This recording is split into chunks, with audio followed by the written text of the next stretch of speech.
As we close out the third quarter of 2024, I just wanted to send out a quick update because we're starting to get ever so close to the 2024 election, and the Fed just cut rates last week. So I briefly wanted to talk about that in this quick video.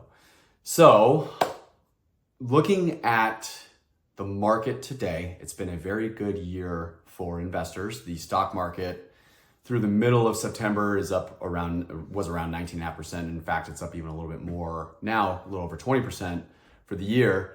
So it's been a very good year, and in fact, much better year than average for stock market investors. And if you look at how the market has performed through the first 8 months in an election year, it's actually been the third best year for stocks. So this chart on the right is looking at the top 10 best years for the equity market in an election year. So 2024 came in through August anyways, was up 17.6% through the first 8 months. What does that translate to looking at the last 4 months of the year? So if we look at the top 10 election cycles, on average, the market's up another over 8% through the last 4 months of the year. So can we use history as a guide? It is somewhat of a unique election cycle this time around for a number of factors. I think you have to assume that more often than not, people probably feel that way in the election year, that, you can't use history as a guide, 2020, 2016, et cetera, all the way back. And so you can consider the uniqueness, but on the other hand, this is a pretty decent set of data that we're looking at. And people probably always feel that way, that this is such unique, you can't look at history, that type of narrative, if you will. So we'll see what happens, but that is positive, at least when looking ahead. Now, that's all I want to say about the election, at least for now. But let's talk about the Fed for a minute, because the Fed did just cut interest rates by 0.5% last week. And the question is, what happens following that first rate cut?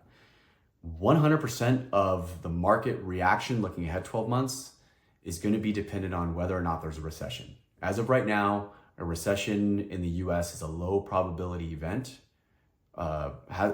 If we look ahead 12 months from now, it's not a zero probability, but it's a low probability. The economy seems to be doing pretty well. And looking ahead, if the Fed is cutting rates in a non-recessionary environment, 12 months following that first rate cut, the market's up on average 18.5%. So it's a better than average year following that first rate cut. Even the bond market does well, looking out 12 months following a non-recessionary Fed rate cutting cycle. That's a mouthful. If there is a recession, so the Fed is reacting to negative economic data, they're trying to stimulate, etc., the stock market is reacting to that negatively. Looking out 12 months, market's down on average 3.1%. Looking out 12 months following that first rate cut, while the bond market performs well.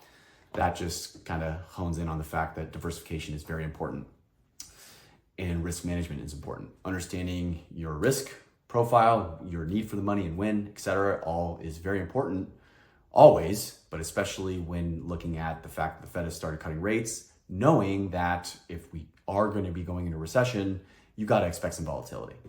So again, base case is no, which is constructive for the markets looking ahead the next year.